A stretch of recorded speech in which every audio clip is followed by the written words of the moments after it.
working the stage, doing live concerts, that's giving me a life, okay? I love what I do. There's nothing in the world like it, and I get paid for it. You know, sometimes seeing those people you haven't seen in quite a while, maybe 2 years, 5 years, 10 years, 15, 20 years, you know. Sometimes just those people that come back you don't want to see them. They're the same way they were when you left them, you know. But for the most part, we enjoy. I enjoy my work. We the Commodores, we enjoy each other. It's the camaraderie. Because we have a pattern of how we joke, and the things we joke about.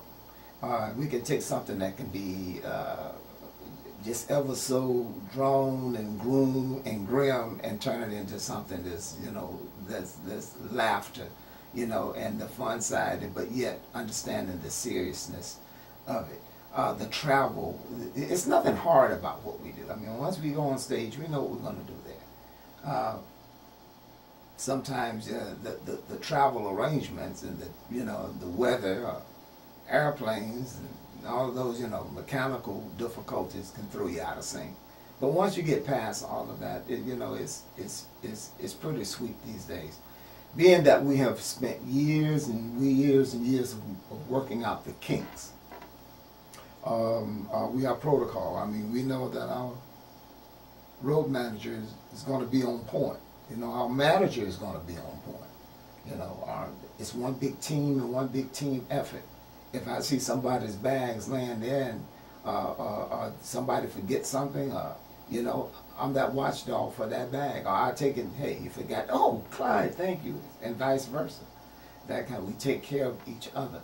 So that is what make, you know, the work that I do out on the road, we do as a group, so, you know, fun. What I don't like is, for instance, we're going to Europe, and I've got to take a flight to Europe by myself. Now, that is scary. Okay, well, I'm subject to end up in Japan. So.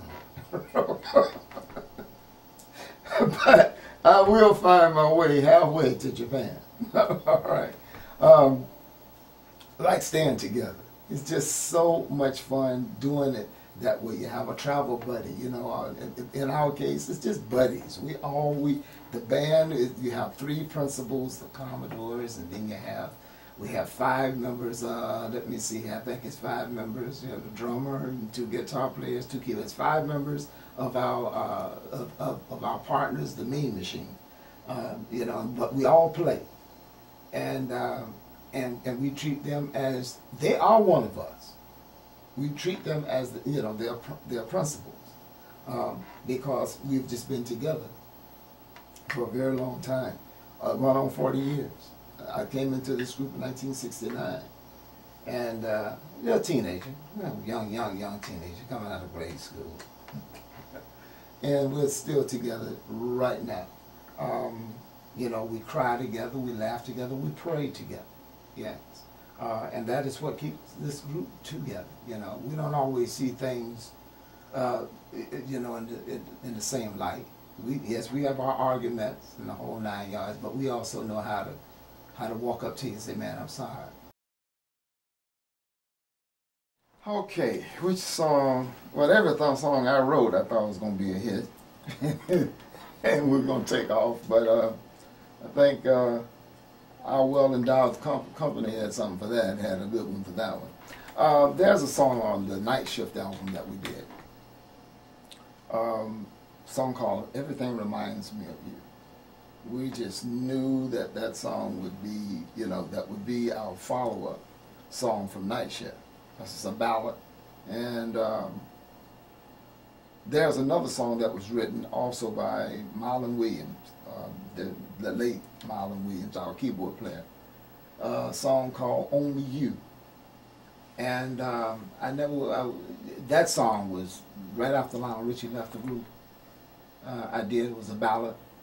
And all of our material at the time was being mastered by Barney Grutman out in LA, right?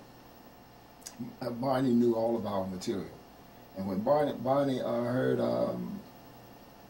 the song "Only You," he said, "I'm gonna tell you, guys, this is the best song that I've heard, ballad on, period, from the Commodores. I like the Three Times a Lady. I like the Still that that Richie did, but I'm not partial, but this song is it."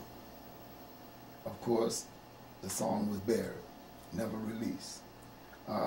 Back to the Night Shift album. Instead, our Fearless Company thought that we should release a rock tune that we did, "Slip of the Tongue." I do believe, a song called "Slip of the Tongue," and it was no cohesion between us being a pop R&B group to going over into rock, even though we did a lot of rock songs before the Commodores became the Commodores. I mean, we did songs from Jimi Hendrix all the way to Three Dog Night, all the way to the Who, really, because that is what we did back when. Santana, we were doing all of that stuff, but we were also doing top 10 before we became, the Commodores as the world knows the Commodores. It was just a band, but we did a lot of, say, white colleges. That's what kept bread on our food on our table, kept us going. But, so be it. We have songs that the world have never even heard. That's just laying on our album, and people have their favorites. And then we also have songs just the opposite of that. Songs that, for instance, Night Shift. And I'm one of the writers. It's 3 writers. It's myself, Dennis Lambert, and Granny Goldie that wrote Night Shift. When I put the pen and thought and introduced it to my manager that took it to Dennis Lambert, the producer, I said to myself, I have thrown away a perfectly good idea that I have come up with.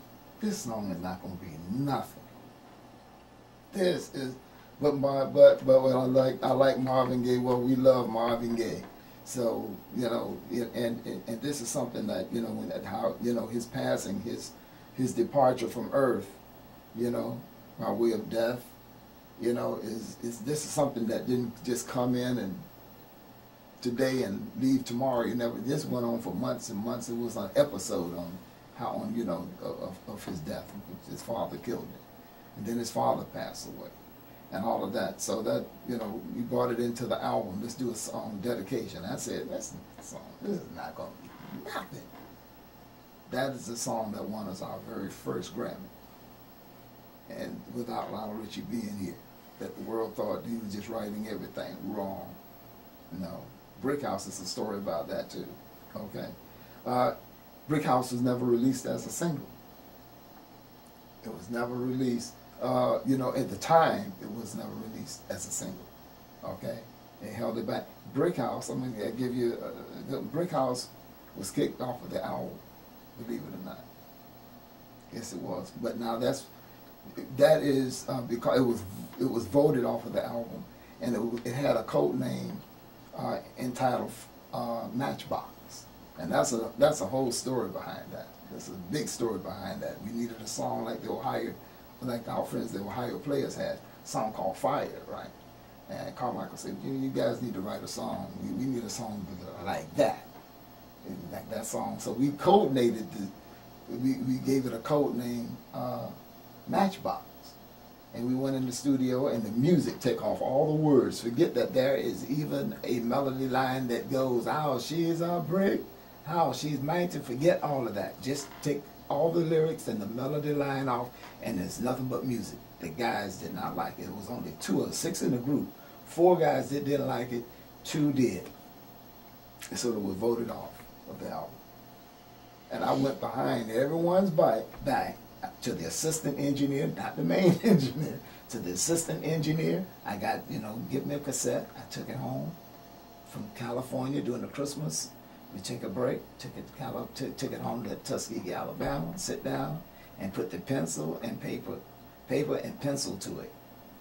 Okay, Came back in January. That after the 20th of January, we would resume recording every year. That's the format that we had. Resume, start putting the vocals on the tracks that we cut before. You know, we would take a Christmas break. And one evening, I asked the assistant engineer, Jane Clark. I asked her. I said, Jane, do you know how to turn on the console? This great big Neve console, right? You know, whatever, something 88. This great big battleship sitting there. She laughed at me. She said, Clyde, we never turn the console off. I said, oh, right. Wow, there must be an electric bill up in here. So we chuckled at her. She said, why you ask? I said, Jane, do you know how to run the console? She smiled again. She said, yeah, a little bit. Well, she was the assistant engineer under the main guy, Cal Harris. Now, I said, what? She said, what you want to do? I know you're asking these questions. What you want to do, Clyde? I said, well, I want to put a demo. I want to lay down the demo. But, you know, my idea of this song, Matchbox, I changed the name. It's called Brick House. She said, oh, that's kind of cute. Brick House. Well, it should be interesting.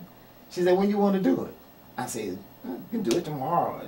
Whenever you have some open time on, you know, it's not someone. So she got up right then, went to the front office, came back about 2 or 3 minutes. She said, you can do it tomorrow if you want to. I said, fine, let's do that. 1 o'clock we started. At 6:15 we were done with what you hear. And when James Carmichael, the producer, walked through the door, that is when I said one bad word. Oh, stuff. Because then I realized that I had not gotten permission from the producer of the album, from Motown, from my manager. I just went in and I just laid down and I did. Because nobody wanted to be funky. I was so tired of 3 times the lady and the steal and sail on and all that other stuff. I was just, let's do something funky, y'all. Let's get down. Let's dance a little bit. I like the up-tempo stuff. So Carmichael came and smoking a cigarette, blowing smoke rings. And I said, oh, my God. Oh, man, I didn't think about it. Where did he come from? I never thought about that we had a producer. Nevertheless, he was talking to Jane, and when he did that, made that signal, that means rewind the tape. Uh-oh. I just slid back over in a corner, kind of slid down a little bit. He listened to it once or twice, and I saw him make this move to Jane. That means he getting ready to say something to me out in the booth. He said, Brother Clyde, how you doing today? I'm doing fine, Carmichael. How you doing? Right. He said, Brother Clyde, come in. Come inside. And I said, oh, crap. Oh, man, this is not going good at all. Right? So I went into the control room, and he looked at me. He said, Brother Clyde, I think that you got yourself one. I think that you really got yourself one. I said, Brother Carmichael? He said, I think that you have nailed this. Wow. And no other thought was ever given to it. It just went on the album. No one else, I think that evening, yes, everyone else came in about 6:30, 6:45. We listened to it 2 or 3 times, and someone suggested that I go back out and just double myself on Brick House, you know, make the double there, then triple in case that we needed it, and that was it. Now, if I had known what I know today, I would have had 50% of that song, because no one wanted it on the album in the first place. I would have had 50%. No less, it's evenly distributed among the 6 brothers. You win some, you lose some. But then again, I'm glad to have it as our signature song. That and our very first one that won our first Grammy, Night Shift. It's a blessing. All a blessing.